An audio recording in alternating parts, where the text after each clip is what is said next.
माचिस किसी दूसरी चीज की जलाने से पहले खुद को जलाती है।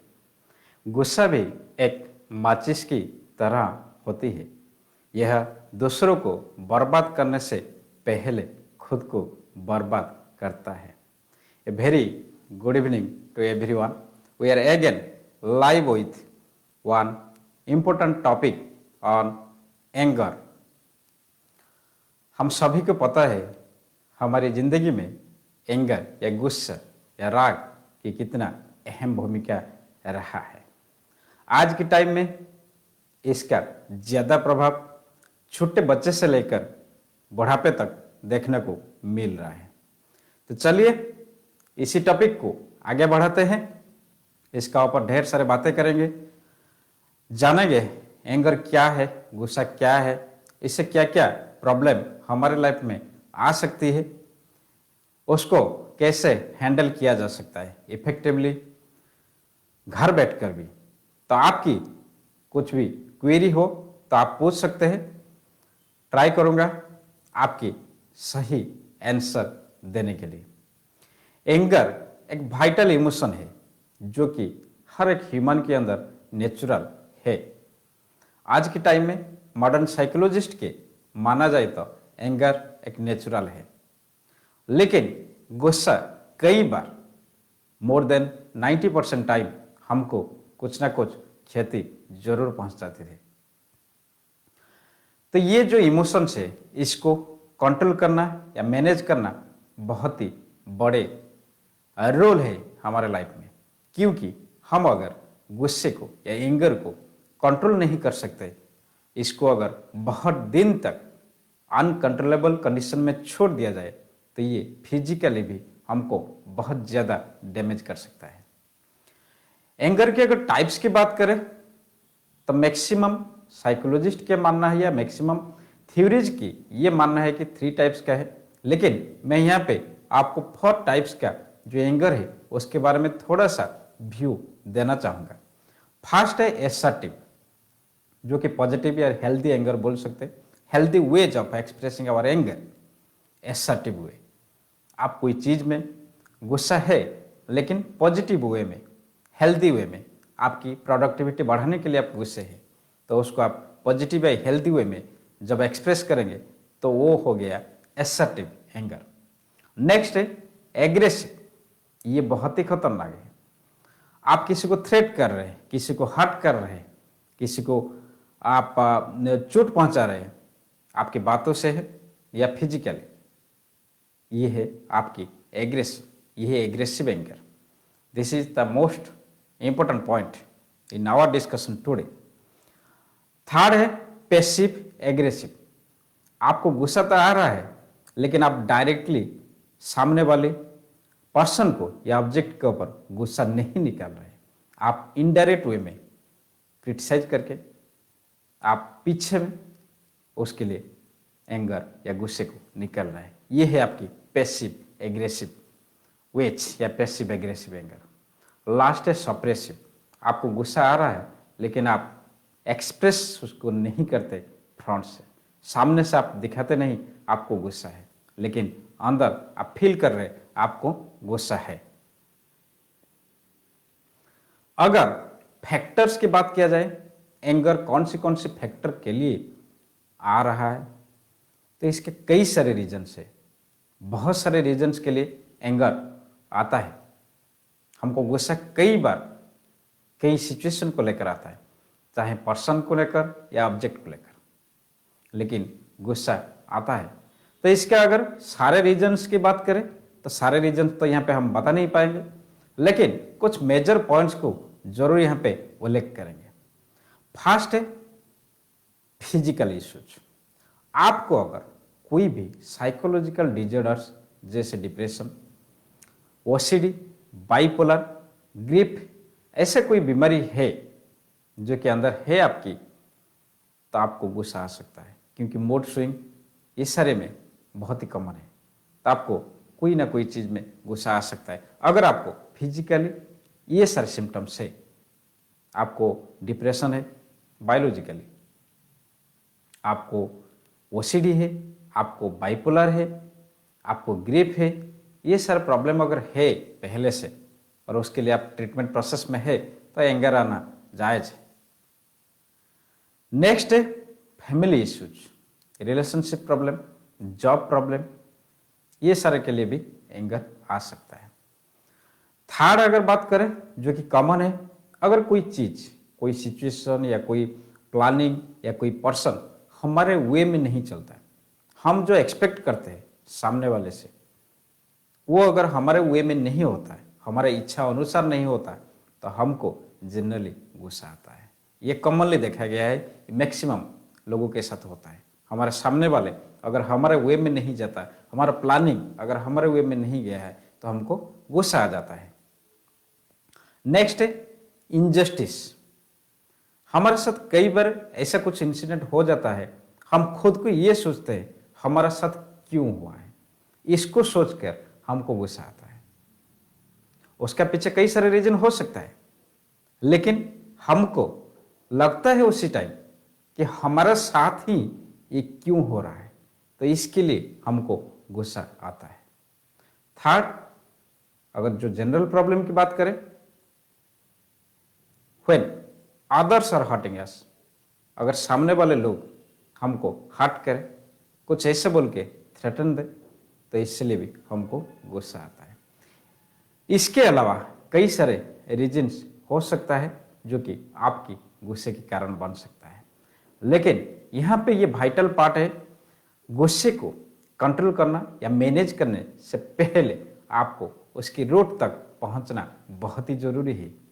आपको पता होना चाहिए आपकी जो गुस्से है, आपकी जो एंगर है, उसकी मूल वजह कहाँ पे है, आप किस लिए गुस्सा हो रहे हैं, किसके ऊपर गुस्सा हो रहे हैं, ये सारी चीज आपको बहुत ही जरूरी है अगर आप एंगर को मैनेज करना चाहते हैं या एंगर को कंट्रोल करना चाहते हैं। तो इसलिए ये फैक्टर्स को मैं यहाँ पे उल्लेख कर रहा हूं। हम पहले भी बात कर चुके हैं इमोशंस को लेकर। इमोशनल डिटॉक्सिफिकेशन एक वाइटल पॉइंट्स होता है, वाइटल सीरीज होता है, जो कि सेल्फ ट्रांसफॉर्मेशन के लिए, खुद को अगर ट्रांसफॉर्म करना है तो हमको इमोशंस के ऊपर काबू पाना, इमोशंस को कंट्रोल करना, इमोशंस को सही तरीके से लाइफ में यूटिलाइज करना बहुत ही जरूरी है।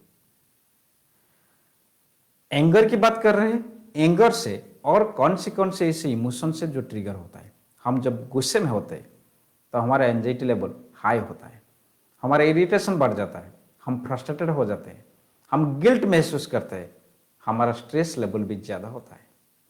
तो ये सारे इमोशंस एंगर के साथ जुड़ा हुआ है। आप जब गुस्से में होते हैं तो ये सारे इमोशंस ऑटोमेटिकली ट्रिगर हो जाता है। जान लीजिए आप एक इमोशंस के साथ डील कर रहे हैं, लेकिन अगर आप एक इमोशंस में सफर है, जो एंगर बात कर रहे हैं, आप गुस्से हो रहे हैं, आपको लग रहा है मैं गुस्सा हूं, लेकिन आप सिर्फ गुस्सा नहीं है, उस टाइम आपके साथ ये सारे इमोशंस भी जुड़ जाते हैं, anxiety, frustration, irritation, stress, guilt और फियर भी। तो जाने कि इससे पहले जो सीरीज में बात किए थे इमोशंस एंड आवर हेल्थ में, हम इंडिविजुअल इमोशंस को लेकर बातें बताए थे। एंगर को लेने से, एंगर होने से या गुस्सा होने से कौन सी बीमारियां पकड़ सकती है, फियर होने से, एंजाइटी से, इरिटेशन से, फ्रस्ट्रेशन से, ये सारे अलग अलग इमोशन से कौन सी ऐसे बीमारी पकड़ सकता है, उसके बारे में बात किए थे। आप यहाँ पे देखिए, सिर्फ एक इमोशंस की वजह से कितने सारे नेगेटिव इमोशंस हमारे साथ जुड़ जाते हैं। तो इसीलिए हमको एंगर से, गुस्से से दूर रहना बहुत ही जरूरी है। प्रॉब्लम्स की बात करें, क्योंकि एज ए ह्यूमन हमको चाहिए उसकी रीजन, क्यों हम एंगर को कंट्रोल करें या एंगर को मैनेज करें, क्यों, ये व्हाई जो क्वेश्चन होता है ये बहुत ही जरूरी होता है। हर कोई चीज में हम लोग व्हाई ढूंढते हैं, क्यों हमको चाहिए एंगर मैनेजमेंट या एंगर कंट्रोल, या क्यों ये बोल सकते हैं एंगर को क्यों हम परहेज करें। प्रॉब्लम्स, एंगर से कितना सारी प्रॉब्लम्स आता है। पहले बात करते हैं फिजिकल प्रॉब्लम्स की। अगर शॉर्ट टर्म की बात करें, आप जब गुस्सा होते हैं, होता क्या है आपके फिजिकल में, आपको फिजिकल सिम्टम क्या क्या आता है, आपके हार्ट रेट जरूर बढ़ता है, आप स्ट्रेस्ड हो जाते हैं, आप एंजाइटी फील करते हैं, आपका हेडेक शुरू हो जाता है, आपके मसल टेंशन शुरू हो जाता है। ये सारे सिम्टम्स शॉर्ट टर्म के लिए उसी क्षण उसी टाइम होता है। लेकिन अगर लॉन्ग टर्म की बात करें, अगर आप बार बार गुस्सा कर रहे हैं, हर कोई सिचुएशन में आप गुस्से वाले हैं, आपकी नेचर बन चुका है, किसी किसी को बोलते हैं ना उसका स्वभाव ही ऐसा है, स्वभाव तो लेके नहीं आया था, कोई सिचुएशन, ये सारी परिस्थितियां, उसकी जो ग्रोइंग डिफरेंट डिफरेंट एनवायरमेंट्स है, उससे उसको शायद कुछ ट्रिगरिंग फैक्टर्स मिल गए हैं जो कि वो गुस्से वाला बन चुका है। लेकिन इसका मीनिंग ये नहीं कि गुस्से वाला ही बन के रहेगा।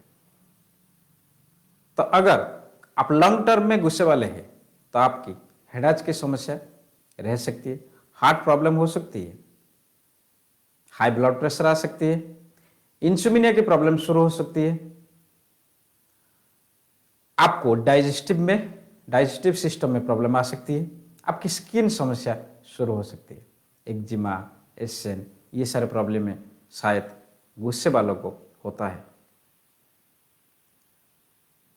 अगर मेंटल प्रॉब्लम की बात करें, एंजाइटी डिजॉर्डर, बाइपोलर डिजॉर्डर, ये सारे प्रॉब्लम हम पहले से बता चुके हैं। अगर आप बहुत ज्यादा हाइपर हो रहे हैं, बहुत ज्यादा, तो आपको स्ट्रोक हो सकता है। मेंटली अगर माना जाए तो एडीएचडी पकड़ सकता है।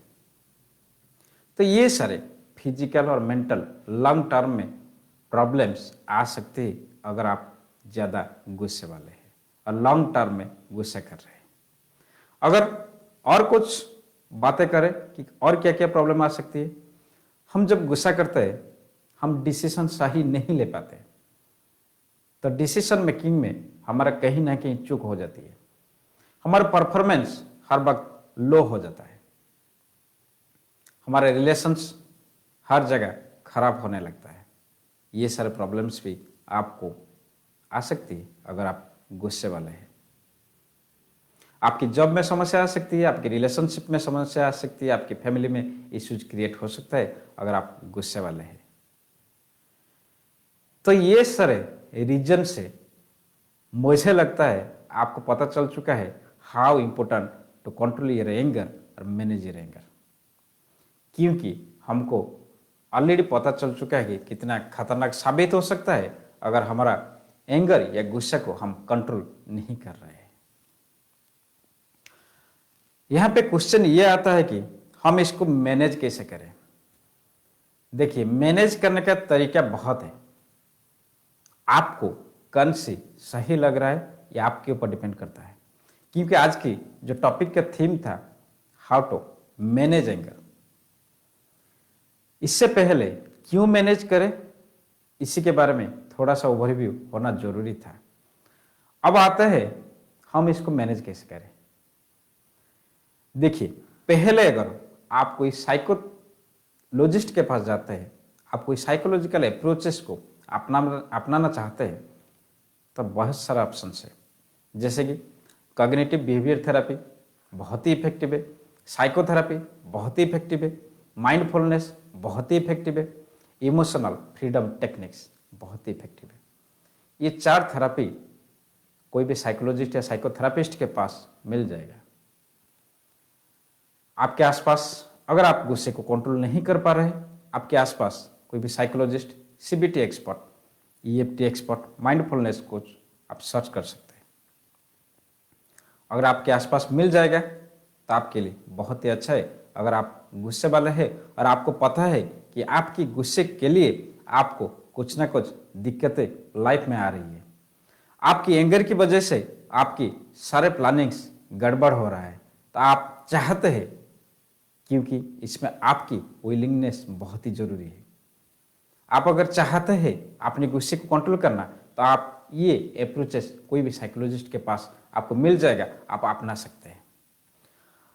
आप बोलेंगे नहीं सर, हमको नहीं जाना है कोई साइकोलॉजिस्ट के पास, हम घर बैठकर कैसे इसको हैंडल करें।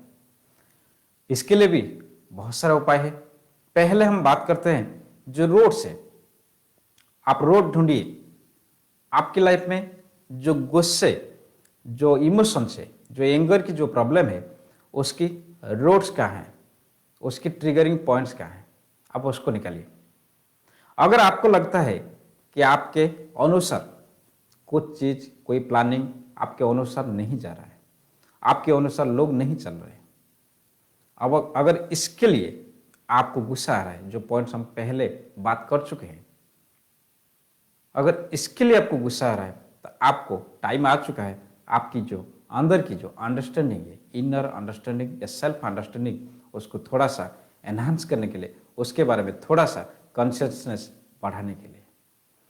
अगर ये जरूरी नहीं है कि हर चीज हमारे वे में चलेगा, यूनिवर्स की लॉ है आपकी, अगर हमारी इच्छा अनुसार सारे चीज हो जाता है तो आज के टाइम में ह्यूमन लाइफ में इतना भाग दौड़ नहीं होता शायद।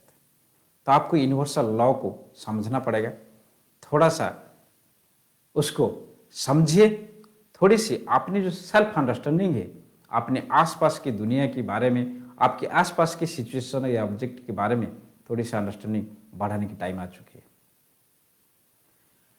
नेक्स्ट अगर बात करें जो रोड्स की, अगर आपको लगता है आपकी गुस्से की बजाय इनजस्टिस है, आपके साथ हर बार गलत हो रहा है, यहां पे एक बात आपको ध्यान रखना बहुत ही जरूरी है। अगर आप सही है, जिंदगी में सही ट्रैक पर चल रहे, तो आप आज जो इवेंट, जो सिचुएशन या जो ऑब्जेक्ट को आप मान रहे कि इनजस्टिस हुआ है आपके साथ कुछ गलत हुआ है, आप आने वाले 5 ईयर से 5 साल या 10 साल के बाद आपको वही सिचुएशन लगेगा कि लाइफ में एक टर्निंग पॉइंट था, शायद वो सिचुएशन ना होता तो आज मैं यहाँ पे नहीं पहुंचता।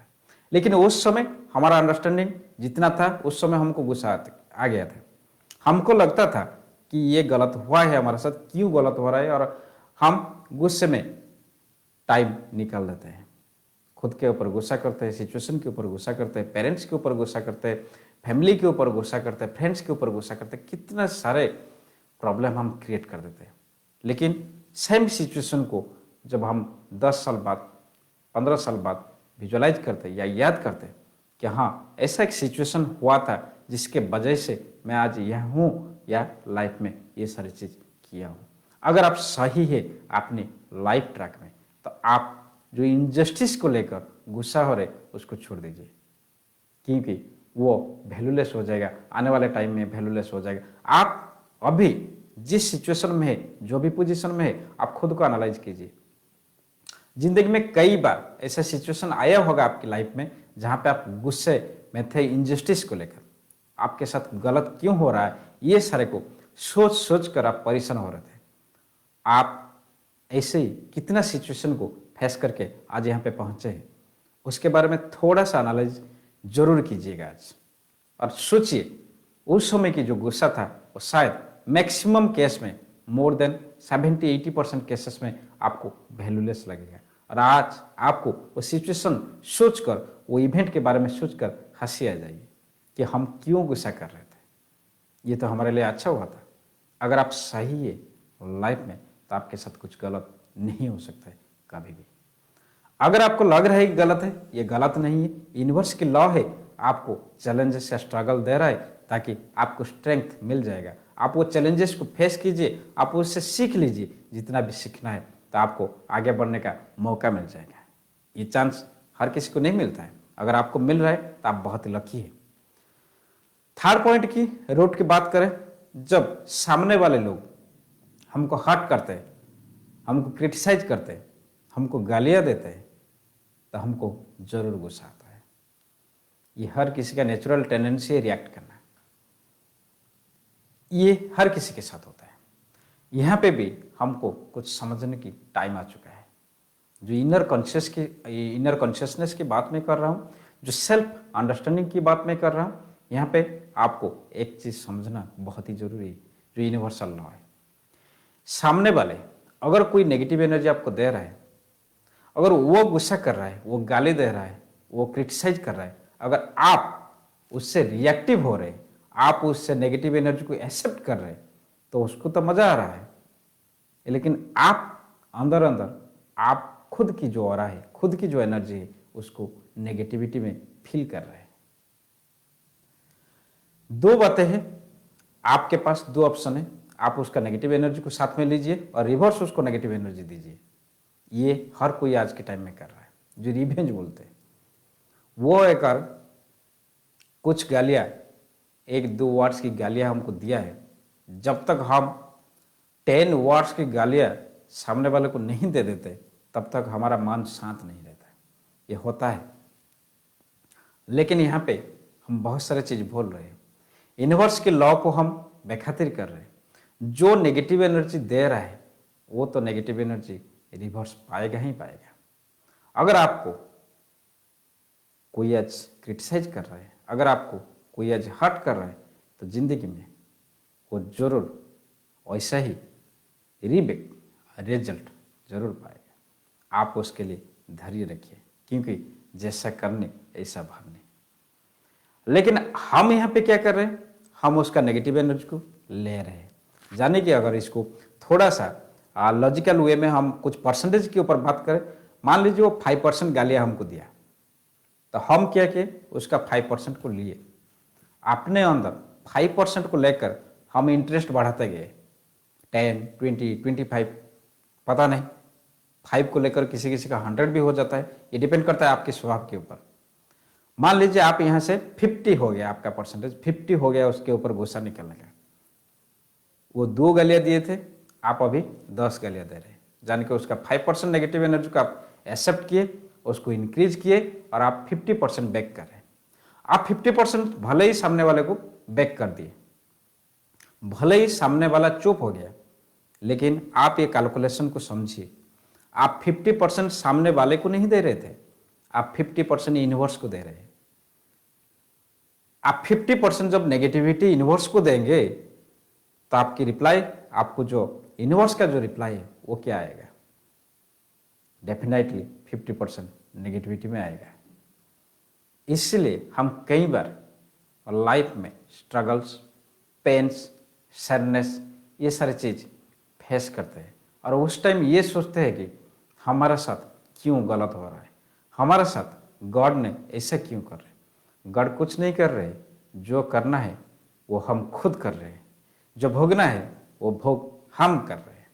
हम जो दे रहे हैं यूनिवर्स को, यूनिवर्स वही तो लौटा रहा है। तो ये बातों को समझना आपके लिए बहुत ही जरूरी है। उसके अलावा अगर आपकी फैमिली में इश्यू है, रिलेशनशिप में इश्यू है, जॉब में प्रॉब्लम है जिसको लेकर आप गुस्से में है, उसके लिए आपको उसका जो रूट्स तक पहुंचना बहुत ही जरूरी है और अपनी अंडरस्टैंडिंग को जैसे जैसे बढ़ाते जाएंगे उसका सॉल्यूशन आपको मिलता जाएगा। इसके अलावा अगर आपको बायोलॉजिकल प्रॉब्लम है, जैसे कि डिप्रेशन है, आपको ओसीडी है, आपको बाइपोलर है, तो आप इमीडिएटली कोई ना कोई साइकोलॉजिस्ट या क्लिनिकल साइकोलॉजिस्ट के पास आपको विजिट कर लेना बहुत ही जरूरी है। ये कुछ वेज है जिससे आप हैंडल कर सकते हैं आपकी गुस्से को। इसके अलावा हम और कुछ प्रैक्टिकल टिप्स आपको बताएंगे जो कि आप घर बैठकर प्रैक्टिस कर सकते हैं, ट्राई कर सकते हैं। आप अगर गुस्से वाले हैं, आपको कोई इंसिडेंट, कोई इवेंट, कोई सिचुएशन में इमीडिएटली, इंस्टेंटली गुस्सा आ रहा है और आपको उसको कंट्रोल नहीं कर पा रहे, अनकंट्रोलेबल गुस्सा, एंगर आ रहा है, तब आप इमीडिएटली आप मेजर कर लीजिए आपको कितना गुस्सा आ रहा है। अगर थोड़ी सी मीडियम रेंज में आ रहा है तो आप इमीडिएटली आंख बंद कर लीजिए, डीप ब्रीथ लीजिए और 10 से रिवर्स 1 तक, 10 से 10 से 1 तक, 10, 1, 10, 9, 8 रिवर्स करते 1 तक पहुंचिए। अगर आपकी गुस्से के लेवल थोड़ी सी पैरामीटर हाई है तो आप 100 से काउंट कीजिए। डीप ब्रीथ लेने के बाद देखिएगा इमीडिएटली आपको रिलैक्स लगेगा। नेक्स्ट है, अगर आप गुस्से वाले नेचर बन चुके हैं, आप हर छोटे बातों में आपको गुस्सा आ रहा है, तो आप पिलो फाइटिंग कर सकते हैं। पिलो फाइटिंग मतलब आपको जब गुस्सा आ रहा है, आपके बेड में रूम बंद कर लीजिए, बेडरूम की, और जो पिलो है, आपकी जो तकिया है, उसको आप मारते रहिए, गुस्से मारते रहिए, जब तक आपके सारे इमोशंस नहीं निकल जाता।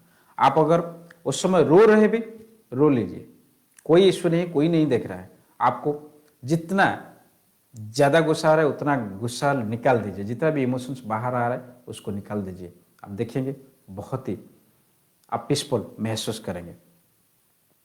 नेक्स्ट है, आपको करना क्या है, ये एक वाइटल पॉइंट है। आप कॉन्टिन्यूसली, हमको क्या होता है, कोई फ्रेंड्स या कोई रिलेटिव्स ने कुछ हमारे साथ गलत किया है पास्ट में, हम क्या करते हैं उसके बारे में जब भी सोचते हैं या हमारे पास आके या हमारे सामने उसके बारे में कोई भी डिस्कशन हो जाता है तो हमको इमीडिएटली गुस्सा आ जाता है, शायद वो बहुत बुरा किया है हमारे साथ। अगर ऐसा कोई सिचुएशंस आपके मन में चल रहा है कंटिन्यूसली, ऐसा कोई ऑब्जेक्ट को लेकर, ऐसा कोई सिचुएशन को लेकर, ऐसा कोई पर्सन को लेकर, तो ये पॉइंट्स, ये टेक्निक्स आपके लिए बहुत ही अच्छा है। आपको करना क्या है, आपको एक कागज में, आपको एक पेपर में लिख लेना है किसके ऊपर गुस्सा है, किस किस वजह से गुस्सा है, और आपको क्या मतलब क्या जो आपकी इच्छा क्या है। मान लीजिए आप कोई पर्सन के ऊपर गुस्से है, अगर वो सामने आ जाएगा आप करेंगे क्या, मारना है उसको, पिटना है उसको, गाली देना है उसको, जो भी देना है वो पेपर में लिखते रहिए, विजुअलाइज कीजिए उसको आप दे रहे हैं, वो इमोशंस को आप बाहर निकाल रहे हैं। टोटल डिस्क्राइब करके एक स्टोरी लिख लीजिए, आप क्या क्या कर रहे हैं उसके साथ और उसको फील कीजिए। उसको जब कंप्लीट हो जाएगा आपकी स्टोरी, उसको आप एक आग लगा के फायर में उसको बर्न कीजिए, और वो जब बर्निंग फ्लेम उसको विजुअलाइज कीजिए। आपके जितने भी गुस्सा, आपके जितने भी जो भी फ्रस्ट्रेशन था, जो भी इरिटेशन था वो पर्सन या ऑब्जेक्ट या सिचुएशन के ऊपर आप वहाँ पे बर्न कर रहे हैं। जब ये बर्निंग प्रोसेस कंप्लीट हो जाएगा तो आपकी सारे गुस्से ठंडे हो जाएगा। ये जरूर ट्राई कीजिएगा। नेक्स्ट है, फिर भी अगर आपकी गुस्सा शांत नहीं हो रहा है तो आप डेली 108 गायत्री मंत्र की रिसाइट करना शुरू कीजिए, ये बहुत ही जरूरी है। नेक्स्ट है, आप डीप ब्रीदिंग एक्सरसाइज, जितना हो सकता है डीप ब्रीदिंग एक्सरसाइज को आप प्रैक्टिस कीजिए, वो बहुत ही वाइटल है आपके लिए। ये 5 प्रोसेस को आप डेली अपना सकते हैं। आप अगर गुस्से वाले हैं और चाहते हैं आपकी जो एंगर है उसको कंट्रोल करने के लिए, ये होम रेमेडीज है, आप घर बैठकर प्रैक्टिस जरूर कर सकते हैं। अगर आप कर रहे हैं तो फीडबैक में हमको बताइएगा कौन सी प्रोसेस आपको ज़्यादा काम में आ रहा है। अगर आप नहीं कर पा रहे हैं, फिर भी आपकी गुस्सा कंट्रोल नहीं हो रहा है, तो हमारे पास क्या है, हम आपको क्या दे सकते हैं। हमारा लैब पे अगर आइएगा, यहाँ पे ब्रेन ट्रेनिंग डिवाइसेस है, आपकी गुस्से को शांत कराने के लिए 2 पावरफुल, मोस्ट पावरफुल डिवाइसेस जो कि इंडिया में शायद आपको कहीं मिलेगा। एक है ब्रेन वेव डिवाइस, सेकेंड है LFMS डिवाइस। इसके जरिए आपको आपकी जो एंगर है वो अपना आप कंट्रोल हो जाएगा, क्योंकि ये आपकी ब्रेन सेल के ऊपर डायरेक्ट काम करता है। आप चाहेंगे भी तो शायद कुछ दिन के बाद आप गुस्सा नहीं हो सकते।